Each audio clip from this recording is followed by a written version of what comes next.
శ్రీ గురుభ్యో నమః.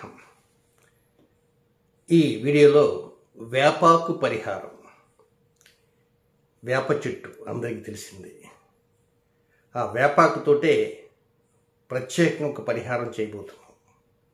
చాలా ముఖ్యమైనటువంటి పరిహారం ఇదే. నింబపత్ర స్నానం, వేపాకు స్నానం. మనం ఈ రథసప్తమి పర్వదినాన ఆ జిల్లేడాకులతో స్నానం చేస్తుంటారు కదా, అందరికీ తెలిసింది. అలాగే వేప ఆకు, నింబపత్రం, ఈ వేప వృక్షం ఎన్నో ఆరోగ్య లక్షణాలని అందించేటువంటిదే వేప చెట్టు. ప్రత్యేకంగా ఈ విషయం గురించి ఎందుకు చెప్తున్నానంటే, ఇది దాదాపు ఒక నెల రోజుల నుంచి పరిహారం అందజేస్తానని చెప్తూ వచ్చాను. మధ్యలో పరిహారం చెప్పాను, కానీ కొన్ని డేట్స్ సరిగా మిస్ అయినాయి. అందువల్ల ఆ వీడియో కట్ చేసి మళ్ళా వీడియోని రీషూట్ చేయటం జరిగింది. ప్రస్తుతం రాహు మీనరాశిలో ఉత్తరాభాద్ర నక్షత్రంలో సంచారం చేస్తున్నాడు. ఎప్పటి నుంచి అంటే 2024వ సంవత్సరం, అంటే ఈ సంవత్సరం జూలై నెల 8వ తేదీ ఉదయం 4:50 ఆయన ఉత్తరాభాద్ర నక్షత్రంలోకి ప్రవేశించాడు. ఛాయాగ్రహమైన రాహు. ఆ ఉత్తరాభాద్ర అనేది శని యొక్క నక్షత్రం. ఆ ఉత్తరాభాద్రలో సంచారం చేస్తూ 8 నెలల 12 రోజుల పాటు కొనసాగి 2025వ సంవత్సరం మార్చి నెల 16వ తేదీ రాత్రి 7:28 ఆ ఉత్తరాభాద్ర నక్షత్రాన్ని వదిలి నెక్స్ట్ నక్షత్రానికి వెళ్ళిపోతాడు, పూర్వాభాద్ర 4వ పాదంలోకి. అంటే శని నక్షత్రమైన ఉత్తరాభాద్రలో 8 నెలల 12 రోజుల పాటు కొనసాగటం ఒక అవయోగం. దాని ప్రభావం యావత్ ప్రపంచం మీద ఉంటూనే ఉంటుంది. అటు రాజకీయం మీద ఉంటుంది, అటు వర్షాలపైన ఉంటుంది, ప్రతి వ్యక్తి మనోభావాలపైన ఉంటుంది, మా జ్యోతిష్ శాస్త్రం పైన కూడా ఉంటుంది, జ్యోతిషులపైన కూడా ఉంటుంది. అయితే ఇది కాకుండా కొన్ని అంటు వ్యాధులు లాంటివి కూడా ప్రబలేటువంటి అవకాశాలు కూడా ఈ ఉత్తరాభాద్ర నక్షత్రం రాహు సంచారం జరిగే రోజులలో ఉంటుంది. గతంలో కరోనా సమయంలో అప్పుడు వరుసగా అవయోగాలు, ఆ విషయం మనం గతంలో చెప్పుకున్నాం కూడా. సరే, ఇప్పుడు ప్రస్తుతం ఈ 8 నెలల 12 రోజుల్లో ఒక అంటువ్యాధి లాంటిది, మంకీ పాక్స్ కావచ్చు, ఇంకో పాక్స్ కావచ్చు, ఏదో ఒకటి. అయితే రాహువుకి 3 నక్షత్రాలు ఉన్నాయి. ఆ నక్షత్రాలు ఏమేంటంటే ఆరుద్ర, స్వాతి, శతభిషం. అలాగే శనికి 3 నక్షత్రాలు ఉంటాయి: పుష్యమి, అనురాధ, ఉత్తరాభాద్ర. ఈ పుష్యమి అనే నక్షత్రం జలరాశి అయినటువంటి కర్కాటక రాశిలో సంచారం చేస్తుంది. అంటే పుష్యం అక్కడ ఉంటుంది. 2వ నక్షత్రం అనురాధ. అనురాధ కూడా మరొక జలరాశి అయినటువంటి వృశ్చిక రాశిలో ఉంటుంది. 3వ నక్షత్రం ఉత్తరాభాద్ర, అది కూడా మరో జలరాశి అయినటువంటి మీన రాశిలో ఉంటుంది. ఇక రాహు ఆరుద్ర నక్షత్రం అంటే మిథున రాశిలోను, స్వాతి నక్షత్రం అంటే తులారాశిలోను, నెక్స్ట్ శతభిష నక్షత్రం అంటే కుంభరాశిలో. ప్రస్తుతం మనకు ముందున్నటువంటి ప్రధాన సమస్యలు 2. ఒకటి ఏమిటంటే, ఈ సంవత్సరం మంత్రి, ఈ క్రోధినామ సంవత్సరానికి మంత్రి ఆయనే శని తన స్వక్షేత్రంలో కుంభరాశిలో ఆయన వక్రంలో ఉన్నాడు. నవంబర్ 16వ తేదీ వరకు ఆయన వక్రం కొనసాగుతూ ఉంటుంది. నవంబర్ 15 వరకు, అంటే దాదాపుగా 139 రోజుల పాటు ఆయన వక్రం, అంటే వెనక్కి. ఈ వక్ర జరిగేటువంటి సమయంలోనే శని నక్షత్రమైనటువంటి ఉత్తరాభాద్రలో రాహు సంచారం. ఇది అవయోగం అని చెప్పాను. శనివత్ రాహు ఒక్కోసారి ప్రపంచవ్యాప్తంగా అలజడులు, అది రకరకమైనటువంటి అలజడులు కావచ్చు, వ్యక్తుల మధ్య అలజడులు ఉండొచ్చు, దేశాల మధ్య అలజడులు ఉండొచ్చు, పార్టీలకు మధ్య అలజడులు ఉండొచ్చు. ఒకటి కాదు, ఏదైనా సరే తీవ్రవాదం, ఉగ్రవాదం, ఆ వాదం, ఈ వాదం, పిడివాదం, తల బొప్పి కట్టే విధంగా ఉంటాయి. ఒక్కోసారి మన మిత్రులు కూడా మనకు పొద్దుస్మరం చక్కగా మాట్లాడేటువంటి వారు కూడా వారు దగ్గరకు చేసిన మాట్లాడుతున్నారంటే అసహించుకునేటువంటి విధంగా ఉంటుంది గ్రహస్థితులు. ఇది అన్ని రకాల అంశాలపైన ఉంటుంది, అన్ని రకాల వర్గాలపైన ఉంటుంది. కనుక దీని గురించి ఆందోళన చెందాల్సిన అవసరం లే. కానీ శని రాహువులు కలిస్తే అది కొంచెం ఇబ్బందికరమైన వ్యవహారం. ఎవరి జాతకులైనా శని రాహు కలిశారనుకో దాన్ని శ్రాపిత దోషము అంటారు. సహజంగా ఒకరి జాతకంలో శని రాహువులు కలిస్తే ఆ పండితుల వారు చూడంగానే ఆయన దాట వేస్తారు. ఏమండి తర్వాత చెప్తాను జాతకం, నేను చెప్పలేను, ఐఎమ్ ఎక్స్ట్రీమ్లీ సారీ అంటారు. బట్ నేను మాత్రం కొన్ని వందల జాతకాలు చూశాను. అంటే ఆ శని రాహువుల కలయిక ప్రభావం ఏమైనా ఈ పండితుల మీద కూడా ఉంటుందేమో అనేటువంటి భయం అలాంటిది. ఇప్పుడు రాబోయేటువంటి 2025వ సంవత్సరం మార్చి నెల 29వ తేదీ నుంచి మే నెల 18వ తేదీ వరకు అదే మీన రాశిలో శని రాహు ఇరువురు కూడా పక్క పక్కనే ఉంటారు, ఎదురెదురుగా వస్తుంటారు 50 రోజుల పాటు. అదొక అవయోగం. సరే, ప్రస్తుతం మన టాపిక్లోకి వద్దాం. ఈ శని వక్రగమనం జరిగేటువంటి ఈ సమయంలోనూ మరియు 8 నెలల 12 రోజుల పాటు ఉత్తరాభాద్ర అనే శని నక్షత్రంలో రాహు సంచారం చేస్తున్న కారణంగా ఆ దోష తీవ్రతలు మన పైన ఉండకుండా ఉండటాని కోసంగా అతి ముఖ్యమైనటువంటి 5 స్నానాలు ఉన్నాయి. ఏమిటి స్నానాలు అంటే వేపాకు స్నానం. ఈ 5 కూడా ప్రతిరోజు కాదుంటాయి, కేవలం శనివారం రోజులోనే. అది కూడా అన్ని శనివారాలు కాదు. మొదటి శనివారం ఎప్పుడంటే ఆగస్ట్ 31వ తేదీ, ఆ రోజు శనివారం, ఆ రోజు శని త్రయోదశి, ఆ రోజు నక్షత్రం కూడా పుష్యమి నక్షత్రం.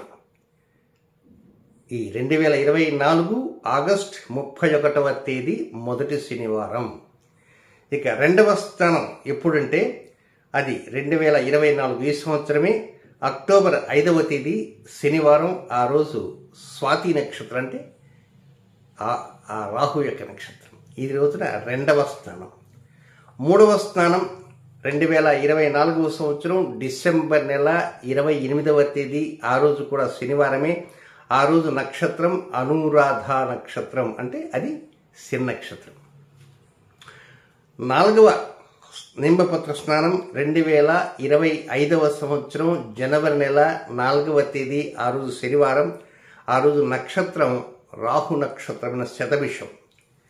ఇక 5వ నింబపత్ర స్థానం, అదే చివరి స్థానం 2025వ సంవత్సరం మార్చి నెల 8వ తేదీ, ఆ రోజు శనివారం, ఆ రోజు కూడా రాహు నక్షత్రమైనటువంటి ఆరుద్ర. అంటే మనకు కావాల్సింది శనివారాలలోనే రాహు నక్షత్రాలు కానీ శనివారాల్లోనే శని నక్షత్రాలు. ఎప్పటిలోపల రాబోయే 2025వ సంవత్సరం మార్చి 16వ తేదీ లోపల. ఇప్పటి నుంచి లెక్కేస్తే మనకి ఎన్ని తగిలాయి? 5 తగిలాయి. అందులో మొట్టమొదటిది ఆగస్ట్ 31, రెండవది అక్టోబర్ 5, మూడవది డిసెంబర్ 28, నాలుగవది నెక్స్ట్ ఇయర్ జనవరి 4వ తేదీ, 5వది నెక్స్ట్ ఇయర్ మార్చ్ 8వ తేదీ కదా. ఇంతకీ ఎప్పుడు చేయాలా? నిద్ర లేవంగానే కాదుండాయి. శనివారం రాహుకాలంలోనే ఈ స్నానం. రాహుకాలం ఎప్పుడు ఉంటుంది? శనివారం సమయంలో 9 గంటల నుంచి 10 గంటల 30 నిమిషాల వరకు రాహుకాలం ఉంటుంది. కానీ అది సూర్యోదయం 6 గంటలకు, సూర్యాస్తమయం 6 గంటలకు అయితే 9 to 10:30 ఉంటుంది. కానీ అలా ఉండవు కదా, సూర్యోదయ సూర్యాస్తమయం తేడాలు ఉంటాయి. అందుకే ఒక 15 నిమిషాలు ఆలస్యంగా, అంటే 9 గంటల 15 నిమిషాల నుంచి లెక్కించుకోండి. 10 గంటల 30 నిమిషాలు, 15 నిమిషాలు తీసేయండి, అంటే 10 గంటల 15 నిమిషాలు. అంటే శనివారం 9:15 నుంచి 10:15 మధ్యనే ఈ స్నానం ఆచరించండి. ఏ స్నానం? వేప ఆకుతో స్నానం. ఇంతకీ వేప చెట్టు అందరి దగ్గర ఉండేది. ముఖ్యంగా మనకు ఈ రకరకాల అంటు వ్యాధులు వచ్చే సమయంలో కూడా వేపాకు స్నానం కూడా చేయిస్తుంటారు. అది ఇన్ఫెక్షన్స్కి బ్రహ్మాండంగా పనిచేస్తుంటుంది.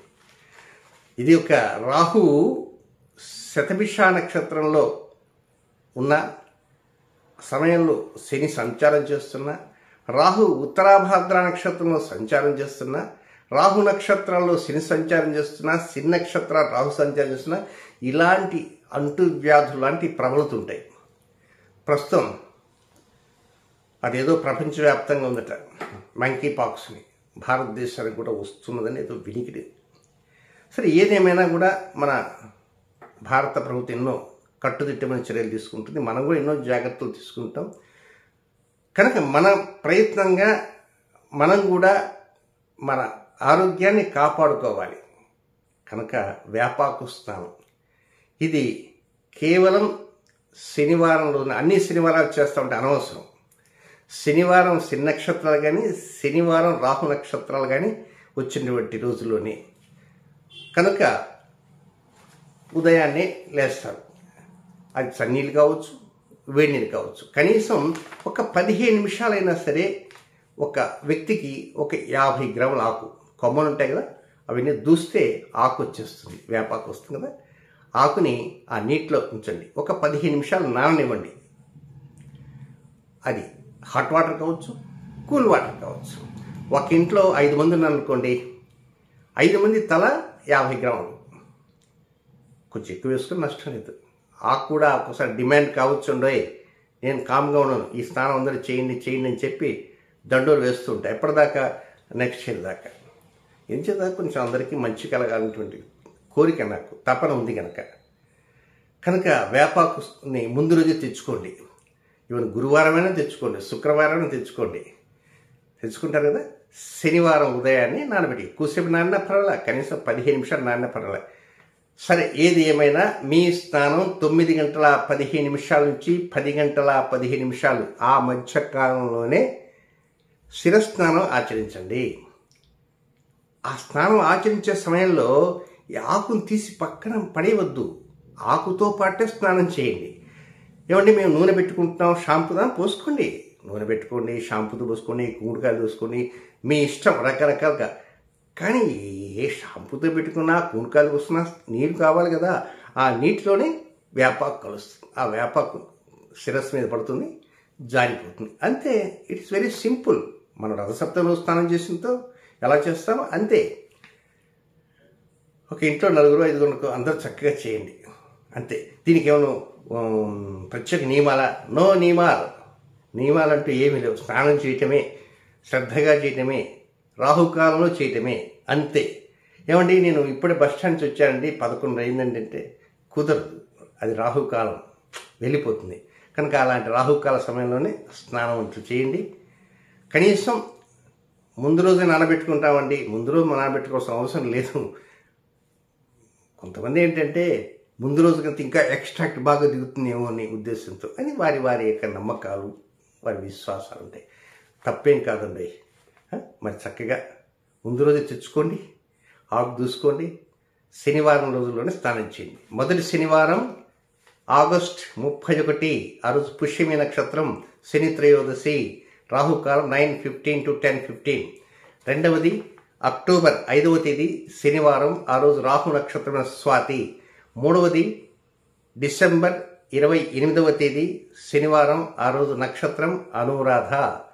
నాలుగవది 2025 జనవరి 4th శనివారం, ఆ రోజు నక్షత్రం రాహు నక్షత్రం శతభిషం.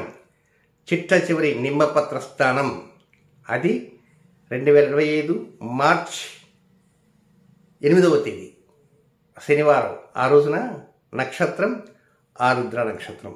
కనుక ఈ 8 నెలల 12 రోజులకు గాను మనకు దొరికింది కేవలం 5 సార్లు.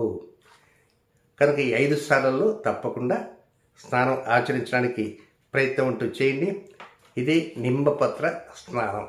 కనుక ఈ ప్రకారం స్నానం చేస్తుంటే చక్కగా అనుకూలతలు కలుగుతాయని తాంత్రిక గ్రంథాల్లో మనకు ఈ విషయాన్ని అక్కడ కనపడుతుంది. కనుక దీనికి వయోభేదం లేదు. అయితే మరీ మంచం మీద ఉన్నటువంటి తీసుకొచ్చి స్నానం చేయించుకుని దయచేసి మీ అందరికీ నమస్కారం.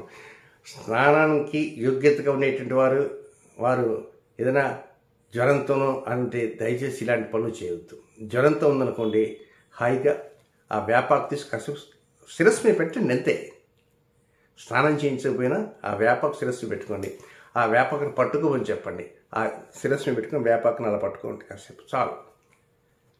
వృద్ధులుగా ఉండేటువంటి వారు ఉంటారు. అలాగే చంటి బిడ్డలు అంటే వేపాకు చాలా గొప్పది. దాని యొక్క విశేషం అంతా ఇంతే కాదు. ఆయుర్వేద శాస్త్రం ఆ నింబ వృక్షాన్ని గురించింది. అందుకే మనకు ఉగాది రోజున నింబ కుసుమ భక్షణం వేపాకు వేప పూత పచ్చడి మనం తింటాం అనమాట.